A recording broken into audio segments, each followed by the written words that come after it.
So, welcome again. In the next topic, today we will study about the different types of biocontrol agents in detail, like NPV, Baviera, Baciana, Metarhizium. As I told you earlier that NPV belongs to the group of virus, while Baviera, Baciana, and Metarhizium belongs to fungi. So, in this today's class, first of all, we will study about NPV. Okay, what is NPV? How we can produce the NPV? And what is the application of NPV. We will study that today. So before going further, we should know what is the full form of NPV. NPV is called as nuclear polyhedrosis virus. As we know, virus can assume different types of shapes based on the composition of their nucleic acid. So NPV is commonly called as nuclear polyhedrosis virus. It is known for high epizootic levels. Epizootic means it mainly targets only animals. Okay, so NPV is mainly known for its high epizootic levels and is naturally occurring. It occurs naturally self-perpetuating. Self-perpetuating means it can multiply on its own. Okay, it has a capacity to multiply to its own. Safe to natural enemies. It is very safe to use, as I told you, because what was the advantages of using virus as a biocontrol agent? I told you it is highly specific and they are environmental friendly. Okay, so nuclear polyhedrosis virus is highly epizootic levels, naturally occurring, self-repeating, safe to natural enemies. They are very specific for the host and they are eco-friendly in nature. Since NPV is an obligate parasite, I told you about this word obligate parasite means they require host for their multiplication and for their survival as they require nutrition from the host only. It multiply only in the living larva. So NPV, because it is an obligate parasite, so it has a capacity to multiply in the living host only. But mass production of NPV is tedious job. I told you always to work on virus is not so easy. It requires lot of technical skills and some costing is also there. Okay, so it is a tedious job to work on virus and it requires certain amount of good amount of money along with skilled laborers. Anybody cannot work on NPV directly. We have to go lot of training programs, okay, to work on this virus. Basically, in India, there are two species of NPV, that is Helicoverpa armigera and Amsecta murray. Okay, basically, there are two species of NPV which are recorded in India, that are Helicoverpa armigera and Amsecta murray. Okay, now actually this diagram shows us how this NPV can be very effective in order to control the effect of insects. Suppose this is the leaf of the plant. Okay, we have taken the solution of virus, prepared NPV solution from the market. We have spread the solution of NPV on the leaf, okay, of the plant. This leaf is eaten by the insect. Okay, this leaf is eaten by the insect. So what will happen? The virus which we spread on the plant will directly enter into the insect's occlusion bodies. Okay, occlusion bodies are present inside the intestine of the insect, in the gut of the insects. Okay, so what will happen? These virus particles will enter, or we can say that these viral particles will enter as the occlusion bodies, they will dissolve in the gut of the insects. As a result, what will happen? Now, the insect is infected with the NPV. So, as a result, what will happen? Insect will die. Why? Because the covering of the insect, which we called as cuticle, it will disintegrate or it will become dissolved. It will damage. We all know that cuticle is the main protecting layer of the insect and it is one of the most toughest material. So once insect will eat the leaves which are already sprayed with the solution of NPV. Virus particle will enter as occultation bodies inside the gut of insects. As a result, what will happen? Insect will die. Why insect will die? Because the cuticle, which is providing the protection to the insect, will disintegrate and it will release occultated virus into the plant, which can infect new host. So it is the whole general mechanism how the NPV can be used to kill the insects. It means the main target is the gut of the insect. Okay, so the main target of NPV is the we can say that the gut of the insect.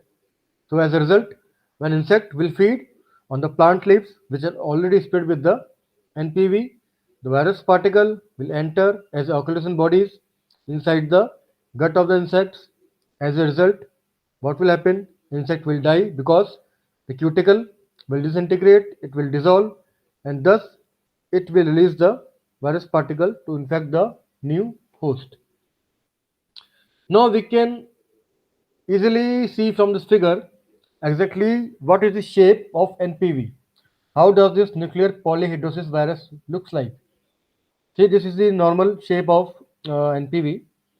41% of the actually the main target of NPV is only the insect, and we know that insects belongs to phylum Arthropoda. When we go for the classification in the zoology, we read that insects belongs to phylum Arthropoda. So the main target for NPV virus is killing of the insects.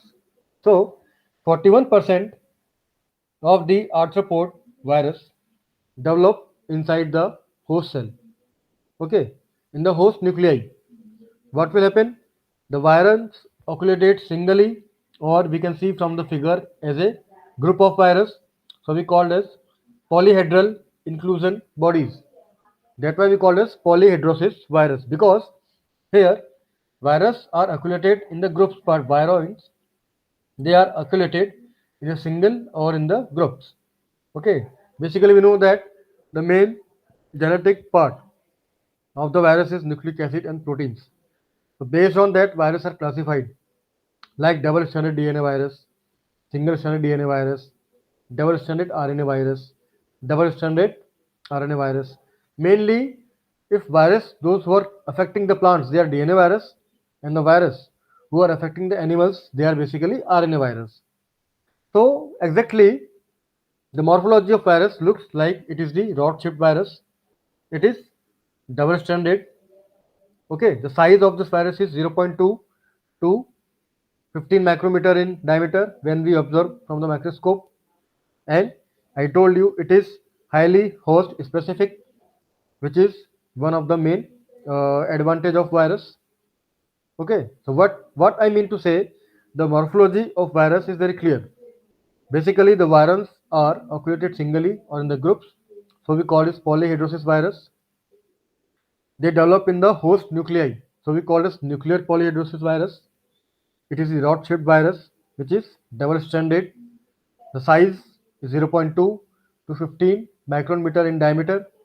Okay, and I told you it is what is the advantage of this NPV? It is very host specific. Okay, it is very host specific.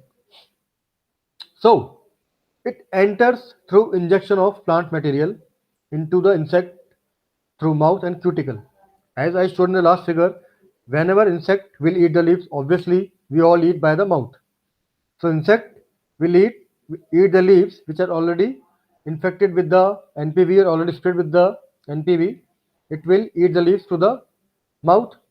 So ultimately what will happen? The virus particle will enter from the mouth to the gut. As a result, what will happen? What are the symptoms? How we can identify that the insect is already infected with the NPV? See this diagram. In this diagram, the insect is become brown and yellow. The color of the insect will become brown and yellow. It goes under the stress. Okay, there is the decomposition of the cuticle, or we can say that there is the dissolvement of the cuticle. It starts to liquefy. As a result, insect will become lethargic. means it will become very very lazy, it will move very slowly. Okay, and ultimately that is one of the most important symptoms, that the insect larva will hang in the inverted position from the twig host, with swollen with fluid containing the virus, and will eventually die, turning black and decay. It means initially the color of insect will brown and yellow. When the insect is infected, the color change into black, okay, as seen from the picture, and finally the insect will come in the inverted position, it will die. Besides that, it will go under stress, it will go under lethargy, means it becomes very lazy, and there is the decomposition, or we can say that there is the liquefaction of the cuticle of the insect. So these basically five are the major symptoms of the insects infected with NPV. What are the symptoms I told you? Discoloration, stars, lethargic, change into black color, finally die. And what is the most important symptoms? Insect will become in the inverted form, which will be found on the twig. This inverted alignment is one of the most prominent symptom of NPV. We can easily identify that if the insect is inverted and its cuticle is dissolved, it is infected with the NPV. Okay, so these are the major symptoms, and it is the morphology of NPV. Now, see this diagram. This diagram, in this diagram, insect is in the inverted position. It means mouth toward the downline and anus toward the upside. It is the example of larva of Armipora argimera that died because of NPV on chickpea plant.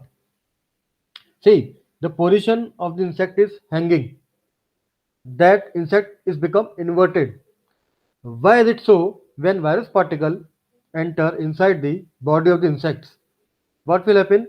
All the fat molecules, all the fat molecules will go towards the downside.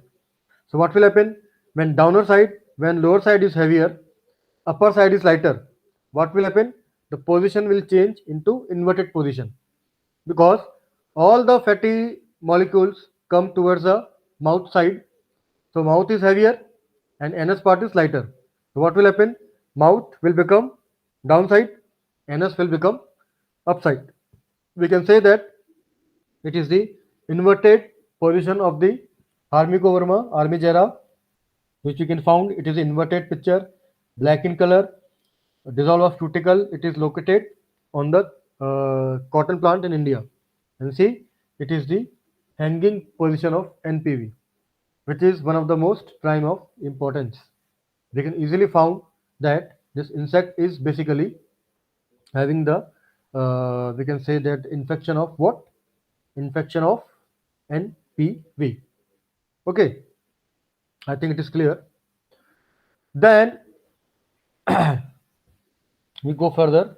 Now, this is the exact mechanism how NPV can infect the insect host. See, basically, insect has three parts: foregut, midgut, and hindgut. When insect will eat the leaves, the virus particle, or we can say the polyhedra with embedded virus, will enter through the foregut. Through the foregut, they will enter into the midgut.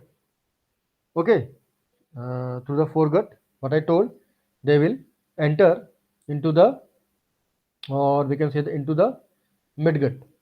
Okay, then what will happen? Then what will happen? Ultimately, the pH of the midgut is alkaline. Okay, the pH of the midgut is alkaline, means more than 7. And finally, they will come to the hindgut. So what will happen? There is a membrane, outermost membrane of cuticle that contains peritrophic membrane. Okay, that contains peritrophic membrane. Because the pH in the midgut is alkaline, it is more than 7. So what will happen? See this figure.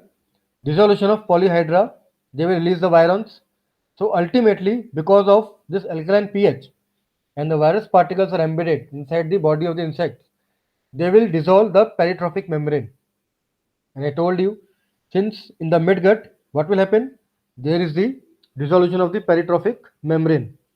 So ultimately, what will happen?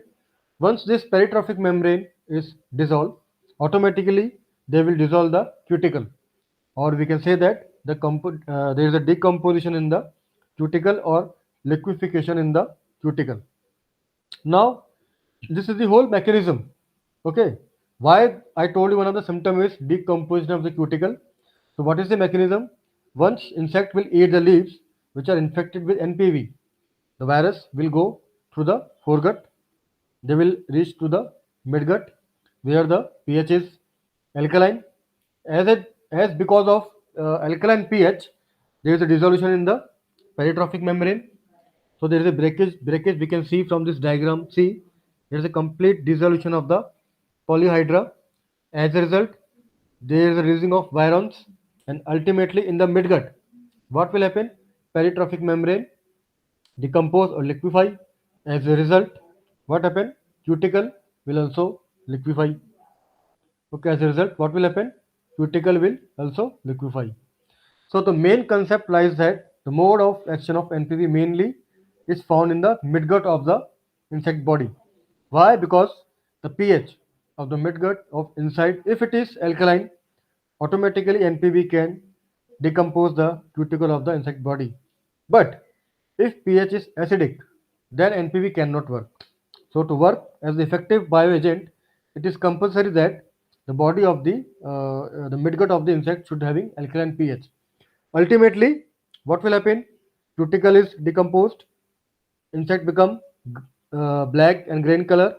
It will die, and before dying, I told you it will change the position.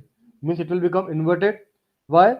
Because in the mouth side there is a deposition of fat molecules where upper part is heavier and lower part is lighter. What will happen? Automatically the thing will rotate. So which is heavier? Mouth part, because of deposition of fat molecules. The mouth will become downside and anus will become upside. So as a result, the position of insect is what? It is inverted. We have seen in the diagram, we can found the inverted image of the insect on the twig of the cotton plant. So it is the main mechanism of infection of NPV. Okay. Now the lipoprotein membrane surrounding the virus fuses with the plasma membrane of the gut wall of insect. Okay. So ultimately, what will happen? The lipoprotein membrane, which is surrounding the virus, it will fuse with the plasma membrane of the gut of the insect's body, and ultimately they will release nucleocapsids into the cytoplasm.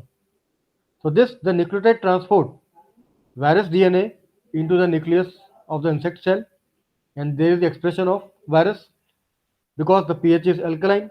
So virus will multiply. When virus will multiply, it will definitely decompose the cuticle. So ultimately, what happened? What is going on here? The lipoprotein membrane surrounding the virus fuses with the plasma membrane of the midgut of the gut of the insects, and it will transfer its DNA. When virus DNA will express itself, they will cause the rapid multiplication of the DNA virus into the we can say plasma membrane of the insect gut.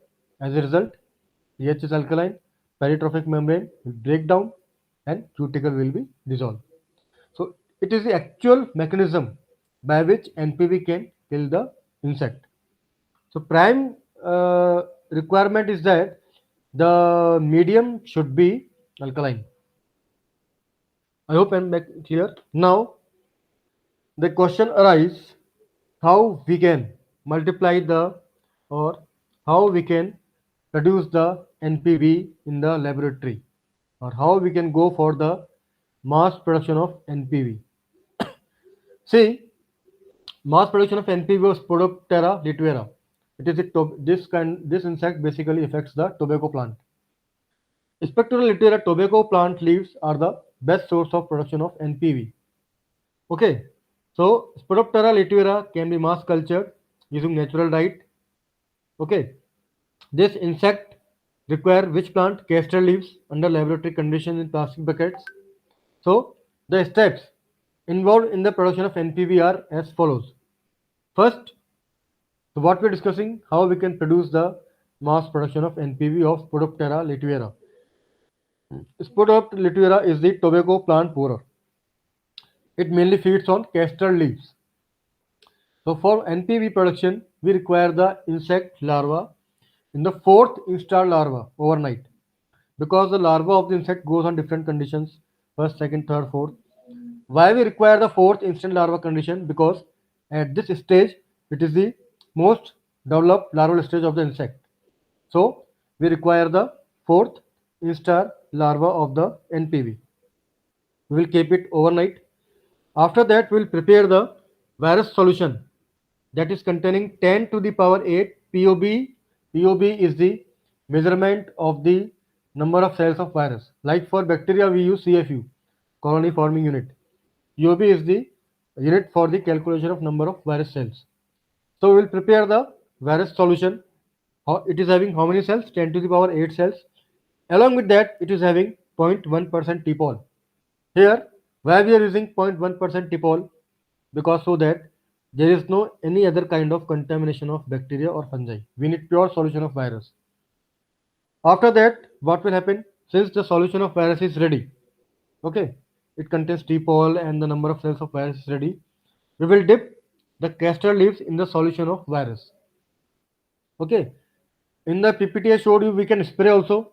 We can also spray the virus solution on the leaf, or we can dip the leaves inside the solution of NPV and make it shade dry. Okay, make it shade dry. After that, we will allow the caterpillar to feed on these leaves for 2 days and subsequently also on untreated leaves. Untreated leaves means which are not dipped in the solution of virus. Okay, means we are allowing the caterpillar to feed for 2 days and subsequently on untreated leaves also. After that, we will collect the disease leaves. After that, we will collect the disease larva in the distilled water. Now the larva is infected with the NPV because already the insect has feeded on the castor leaves which were dipped in the NPV. Now the larva is having the solution of NPV. So we will collect the disease larva in distilled water. Okay. After that, what we will do? We will allow to putrefy. Putrefy means we will allow to keep in the normal conditions, allowed to sustain for 5 days. Okay, we will keep the larva which is already diseased of insect for 5 days. After that, what will happen when we will visit the larva? We will find the NPV polyhedra settles at the bottom as the white layer. In the larva, we will find observe the white layer settled at the bottom, that is having the cells of NPV. We will suspend this larva in the distilled water. Okay, we will suspend this larva in the distilled water. After that, what we will do, there is a machine called as centrifuge. It rotates like the earth rotates. Earth rotates in the centrifugal manner. So again, there is an instrument which is called as centrifuge. The principle of that instrument is same. Now what we will do, we will rotate this suspended POV solution in the distilled water layer. We will rotate at certain speed. The speed will be 500 rotation per minute and time interval will be 1 minute. So once we have kept the solution for 5 days, we have observed that polyhydra sets at the bottom as the white layer. Once it settled as the bottom as the white layer, we will collect the sediment. Okay, we will centrifuge it for 1 minute at 500 rotation per minute. After centrifuge, when we observe the test tube, we will found two different phases of the solution. One is liquid, one is solid. The liquid one is called as supernatant and solid is called as pellet. After that, what we will do, we will discard the pellet, means solid part. Why? Because it is having some impurities. We will take the supernatant solution, that is having the original solution of POB. Okay, after that we will take the supernatant solution, that is having the solution of POB. After that, what we will do, Since we have taken the supernatant and we discarded the pellet, we will again go for centrifuge a second time. This time we are increasing the time interval also, we are increasing the rotation also. So time interval will be 15 minutes and rotation will be 2500 rotation per minute. Okay. Now in the earlier case we have taken the pellet. Here what we will do, we will take the, in the earlier case we have taken the supernatant, that is liquid solution. Here now we are taking the pellet, means solid residue. We will discard the liquid part. So the solid part is called as pellet. So here what we have done, we have done the centrifugation two times. First time at 1 minute at 500 rpm. In first case we have taken the supernatant, discard the pellet. Second time we have done the centrifuge, speed of 2500 per minute, means 5 times. In time interval we have also increased, that is from 1 to 15 minutes. And in that case we have taken the pellet. We have discarded the supernatant. Once we observe the solid part in the form of pellet, what we will do? We will resuspend this pellet in the distilled water. Okay, we will resuspend the pellet in the distilled water. So this process is repeated again and again, again and again. That's why I've written repeated differential centrifugation, means this step of centrifuge will go around 5 to 10 times, we can say. After that, finally, we will get the pure pellet, that is having the POB, means pure mass of NPV virus. Okay, so that it is the protocol for the production of NPV virus. Means take the Spiroptera, take the fourth instant larva, allow the feed on castor leaves. Now castor leaves is dipped in the solution of NPV. When the insect will eat the castor leaves, the larva is infected. Take the larva, suspend it, make the solution adding Tipol to avoid the contamination of bacteria and virus. We will go for two times centrifuge. First time centrifuge, we will take the supernatant, discard the pellet. Second time centrifuge, we will take the pellet, discard the supernatant, resuspend in distilled water, and again we will go for repeated differential centrifugation. These are the pure solution of POB, means pure virus solution. Okay. Now, as I told you, what are the pathological changes and their characterization? Okay, what are the pathological changes in the case of NPV? Okay, when there is infection of NPV, in NPV, behavioral changes may occur. First, I told you the larva will hang upside down, means in the inverted position. The integument will change. It becomes flaccid and fragile, means it will become decomposed and liquefy. It changes color into black and gray. And finally, at depth, there is rupture of the body. Ultimately, when the whole cuticle will be disintegrated, finally, there is a rupture of the body of the insect and it will release the virus particles. So NPV becomes angular or spherical in shape. All the NPV isolates appear as clear. I told you the shape of morphology. They are irregular, six-sided objects. They are called as polyhedral with round edges. They are double helical stranded and size is 0.2 to 15 micrometer. Now, some scientists have genetically sequenced the gene size of virus. Sequencing means to identify the basic molecular weight, what amount of genes are present. Okay, so on the basis of molecular biology, the sequence of NPV varied from 69.30 to 125.30 kilobase pair. Okay, on the basis of molecular biology, their sequence varied from 69.30 to 125.30 kilo base pair. So that is the actual size of NPV based on various sequencing method. Okay, so it is the actual size of NPV. Now there are some also biotechnological approaches for increasing the effectiveness of actually NPV. Okay, so first of all, we know that because use of NPV has never been achieved because I told you the scale is very laborious, costing is of very high. So what scientists have done, they have modified the genetic changes in the virus. So a favorable option in microbial control would be to use recombinant virus. So the genetic changes for this NPV has been done because it can kill insects more efficiently in the shorter time. We have genetically modified the NPVY so that its effect can be very good. In the short period of time, it can kill the insects. Okay, so the virus genome is, because of genetic engineering and cloning techniques, it contains certain proteins. So when these proteins are entered into the virus body, its total genome is changed. Okay, so what will happen ultimately? The ability to kill insect will increase in the short period of time. So these proteins can easily be inserted into the genome of NPV. Because what we have observed that no doubt NPV is very good biocontrol agents, but the working is very slow. Actually, the process of killing of insect by NPV is very slow. So to overcome, to reduce the time interval to kill the insects, and with proper potentiality, scientists has done what? They have followed the technique of recombinant DNA technology. In that, they have taken the protein, very important protein. They have inserted the protein inside the DNA of NPV. So what will happen? NPV has become the modified genetic organism. I told you in the first lecture of transgenic plants.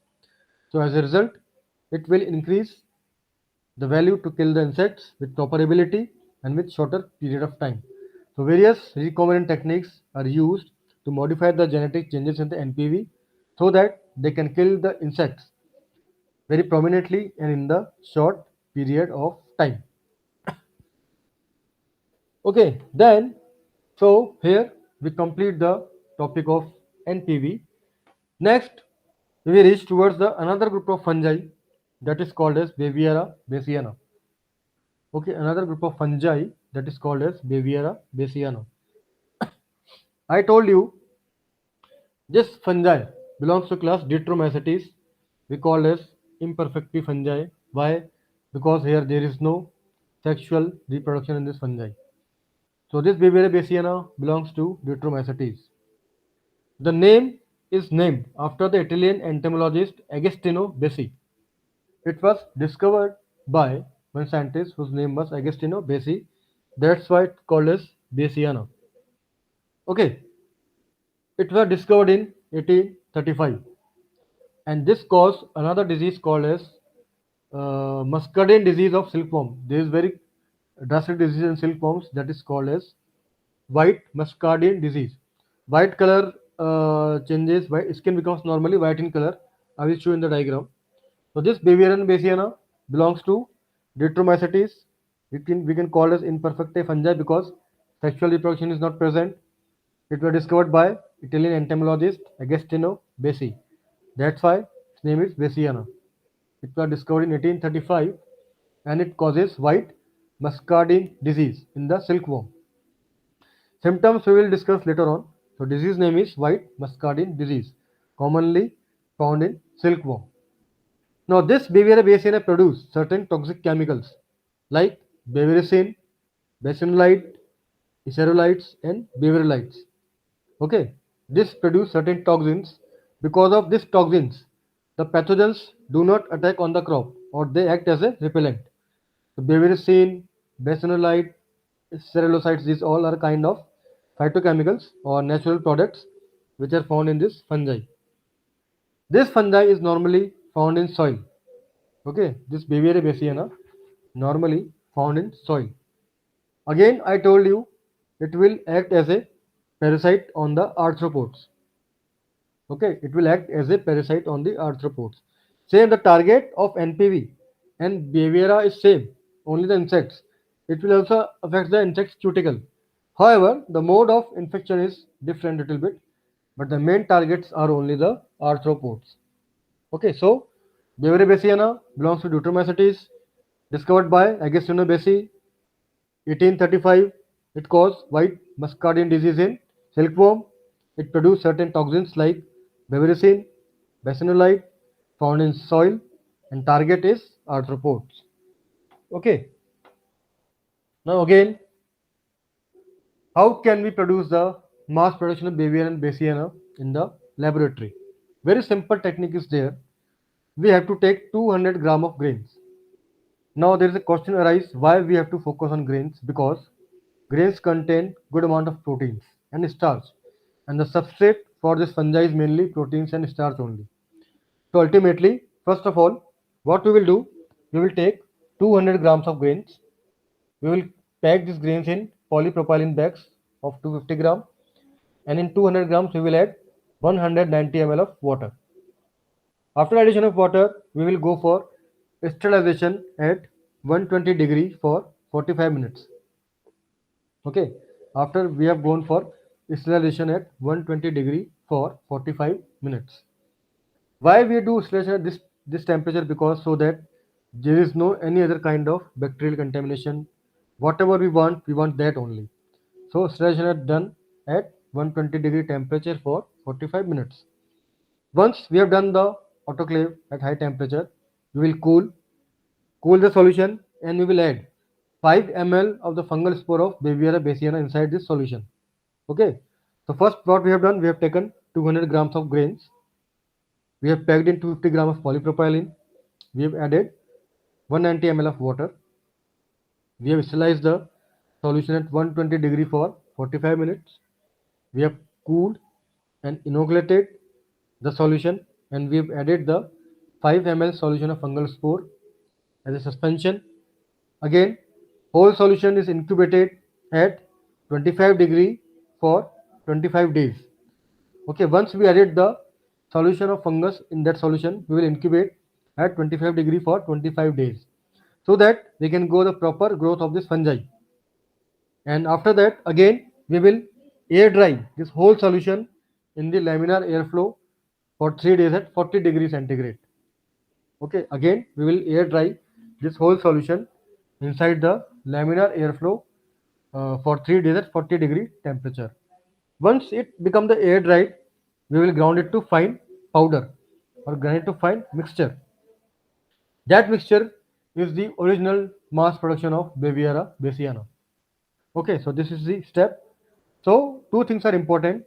After cooling and inoculation of 5 ml of fungi, we have to incubate at 25 degree for 25 days, and followed by again air dried under the laminar airflow for 3 days at 40 degree.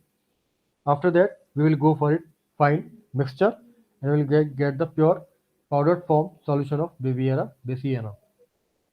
Okay. Then what are the methods for the release of Baviera bassiana? How we can release in the field? So there are different methods. First, we can spray the solution of Baviera in the field. We can use the wettable powder. Okay, we can use as the emulsified suspension, means half liquid and half solid. Okay, we can use as the emulsified suspension, means half solid and half liquid. So we can apply by the three methods like spraying, emulsified suspension and wettable powder. Now it is very important what should be the dose level of this. See, when we take the spores at 1.5 kg per hectare, after drying, after making the powder of these spores at 1.5 kg per hectare, okay, when the weight of the spores of Baviera bassiana is 1.5 kg per hectare, it means total number of colonies are how much? 30 into 10 to the power 9 conidia. Means 1.5 kg contains this much amount of fungal colonies. How much? 30 into 10 to the power 9 conidia per gram. Then you will add some quantity of chlorophos. Low dose is founded good for reducing the pest. The concentration should be very less. Okay, the concentration of this Baviera bassiana should be very less. So there are three methods of for applying in the field: spraying as a foliar spray, second as a emulsified suspension, third as a wettable powder. And what is the dose level? The spores should be of 1.5 kg per hectare. That contains how much? 30 into 10 to the power 9 conidia. Okay, and then we will take some chlorophos.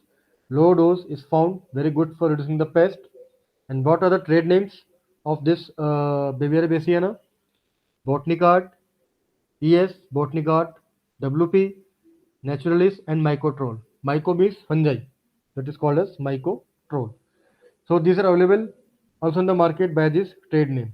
These are Botanicat ES, Botanicat 22WP, Naturalis, and Mycotrol.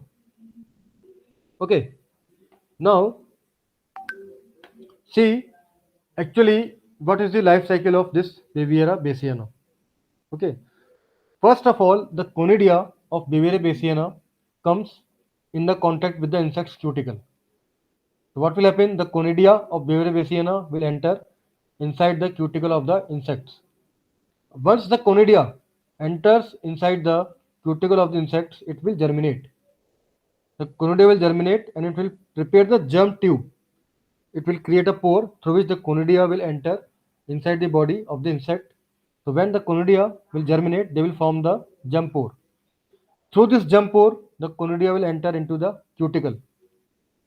So thus, then conidia will use certain enzymes, and that enzymes will degrade the chitin, lipid, protein, which are already present in the cuticle of the insect. So they will damage the biomolecules of the insect.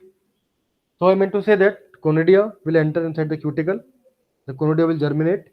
They will form tube-like structure. Through this tube, they will enter into the cuticle.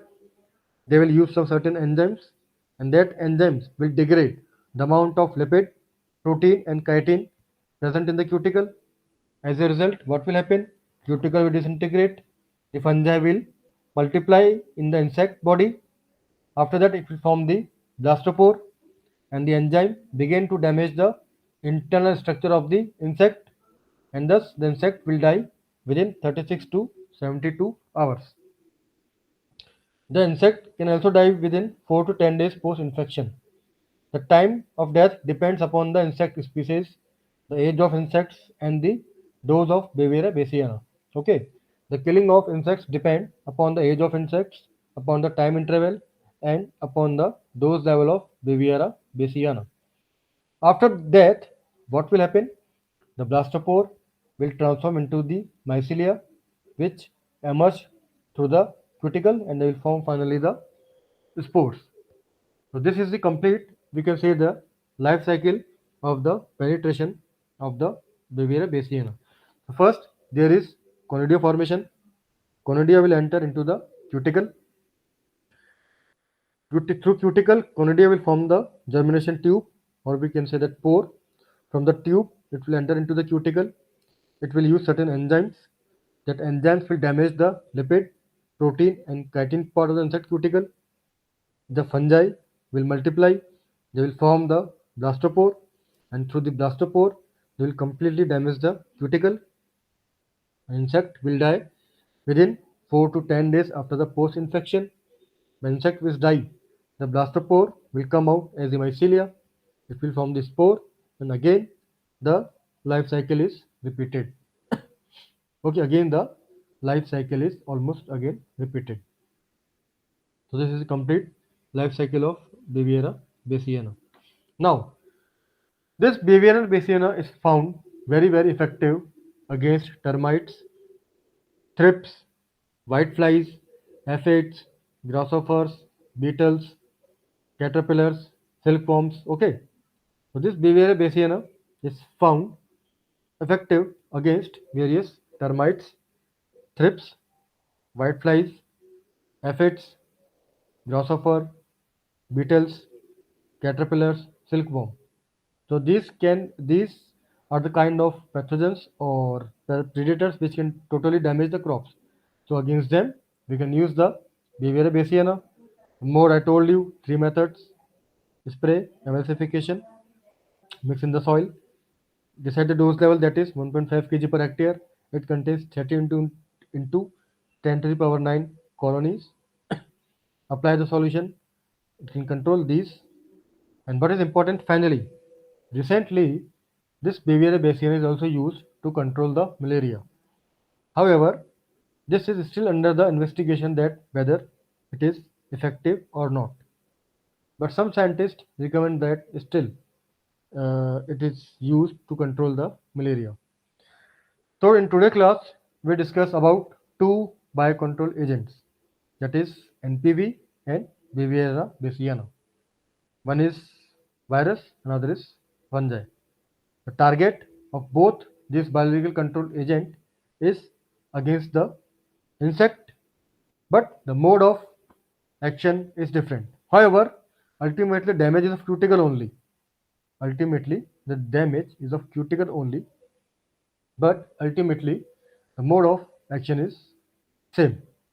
Okay, ultimately the mode of action is same. So I hope we can, and ultimately I told you about the mass multiplication, how we can multiply both NPV and Viviana baciana inside the laboratory condition.